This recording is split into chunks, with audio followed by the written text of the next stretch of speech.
A dangane da rashin tsaro da ake fama da shi a ƙasar Najeriya, shugaban ƙasar Najeriya Bola Ahmed Tinubu na shirin samar da wani sabon shiri na tsaron ƙasa, wanda babu shakka ake sa ran zai samarwa da Najeriyar tsaro.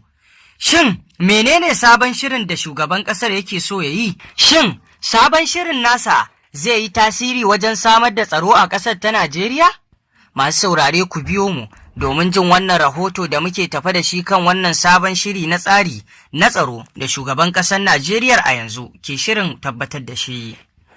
A daidai lokacin da matsalar tsaro ke ci gaba da addabar sassa daban-daban na Najeriya, gwamnatin shugaban ƙasar Bola Ahmed Tinubu ya fitar da wani sabon shirin tsaro na shekara 5, wanda ta ce zai zama jagora wajen tunkarar barazana da ƙasar ke fuskanta. Shirin na zuwa ne a yayin da 'yan ƙasar ke ƙara nuna damuwa kan harare da 'yan ta'adda da satar mutane da rikice-rikicen manoma da makiyaya da kuma ayyukan masu garkuwa da mutane ke ƙaruwa. Sai dai tambayar da 'yan ƙasar da dama ke yi ita ce, ko wannan sabon tsari zai iya kawo ƙarshen matsa cikin shekaru 5 ɗin masu zuwa? Masana harkokin tsaro na cewa nasarar irin wannan shiri bata ta'allaka ga rubuta manufofi kaɗai ba, illa ga yadda za a aiwatar da su, samar da isassun kuɗaɗe, inganta ayyukan hukumomin tsaro da kuma magance tushen matsalolin da ke haddasa rashin tsaron. Cikin wannan mukala an tuntuɓi masana tsaro don jin yadda abubuwan ya kamata su kasance cikin shirin idan ana son a samu ingantaccen sakamako cikin shekaru 5 masu zuwa. Me shirin ya kunsa?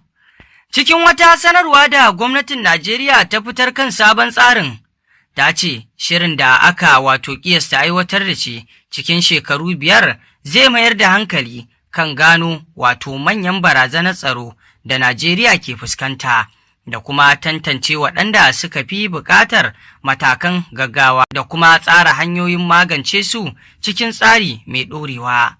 A ƙarƙashin shirin gwamnatin za ta gudanar da cikakken nazari kan matsalolin tsaro daban-daban da suka haɗa da ta'addanci da garkuwa da mutane domin neman kuɗin fansa da fashi da makami da rikice-rikicen cikin gida da sauran barazanar da ke shafar zaman lafiyar ƙasar, kamar yadda sanarwar ta yi ƙarin haske.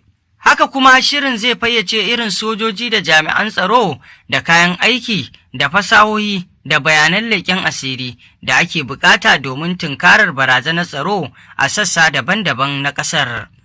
Sanarwar ta kuma ce shirin zai gano giɓin da fannin kayan aiki da dabarun hukumomin tsaro tare da tsara yadda za a cike giɓin a cikin shekara 5 ɗin.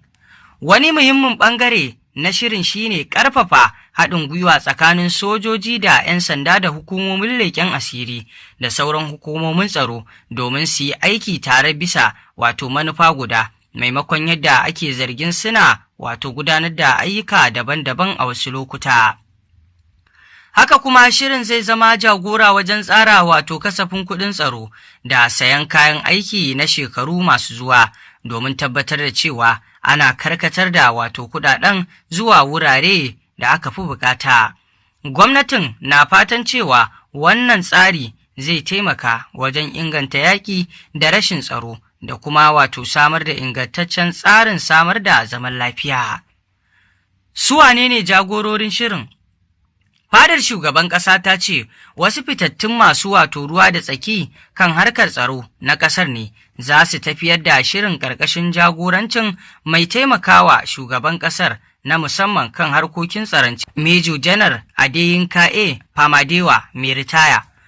Mambobin kwamitin sun haɗa da mai baiwa shugaban ƙasa shawara kan harkokin tsaro, will coordinate and provide secretariat support for the 11-man committee, Zamalan Nuhu Ribado, da ministan tsaron ƙasar Janar Christopher Musa mai ritaya.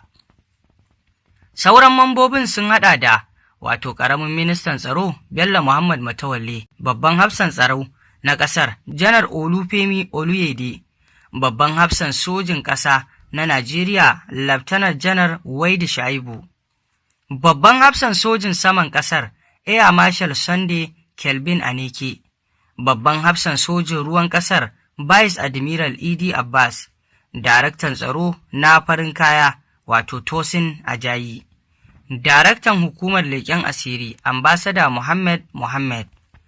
Me ya kamata shirin ya baiwa fifiko?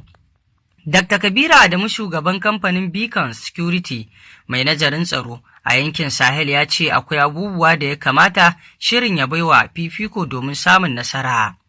Kamar yadda ya zanta da manema labarai, masanin tsaron ya ce samar da shirin abu ne mai muhimmanci da ke nuna cewa shugaban ƙasar baya gamsuwa da matakan da wato ake ɗauka don magance matsalar tsaron ƙasar. Ya ce babban abin da ya kamata shirin ya ƙunsa shine ƙarfafa hanyoyin gano wato makasudin matsalolin tsaron da ke addabar. Masanin tsaron ya ci gaba da cewa yana da kyau shirin ya kuma wato mayar da hankali wajen bibiya da kuma nazarin tsaron ta hanyar la'akari da lokacin da ake ciki. Sannan akwai buƙatar kula da sojojin da kayan aikinsu da yadda suke gudanar da aikinsu, sai kuma inganta hanyoyin tattara bayanan sirri kamar yadda ya yi ƙarin haske. Ya ci gaba da cewa akwai buƙatar yin sauye-sauye a fannin tsaro wato na ƙasar ta hanyar shigar da abubuwa na zamani da ƙoƙarin haɗa kan jami'an tsaro na ƙasar don yin aiki tare. Kwalliya za ta biya kuɗin sabulu kuwa? Masanin tsaron ya ce idan har gwamnati ta mayar da hankali wajen aiwatar da wannan shiri yadda ya kamata kuma ta samu haɗin kai daga wato 'yan ƙasar, akwai alamun samun gagarumar wato raguwar matsalar. Sai dai ya ce sai gwamnatin tarayya ta ɗauki wasu wato ƙarin matakai na tabbatar da hakan. Yana da kyau kuma gwamnatin tarayya ta saka gwamnatocin jihohi a cikin wannan tsarin don yin aiki tare kamar yadda ya bayyana.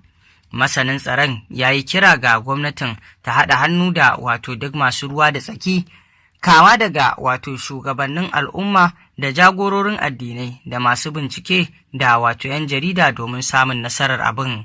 Daga ƙarshe yake wato sake cewa ya jaddada buƙatar bibiya da sanya idanu daga gwamnati da kuma wato ladabtar da waɗanda aka samu da wato gazawa a cikin al'amarin.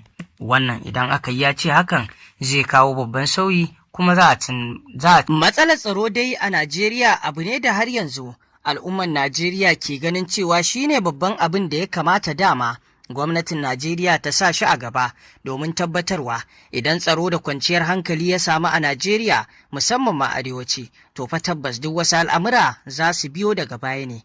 Rashin tsaro da kwanciyar hankali shine yake kawo koma baya na rayuwar al'umma. Duk wani abu da al'umma za su idan ba tsaro da kwanciyar hankali a bayan komai yake. To masu saurare, ƙarshen rahotannin labaran kenan. Me za ku ce kan wannan sabon tsari da shugaban ƙasar ya ɗauka? Mun gode.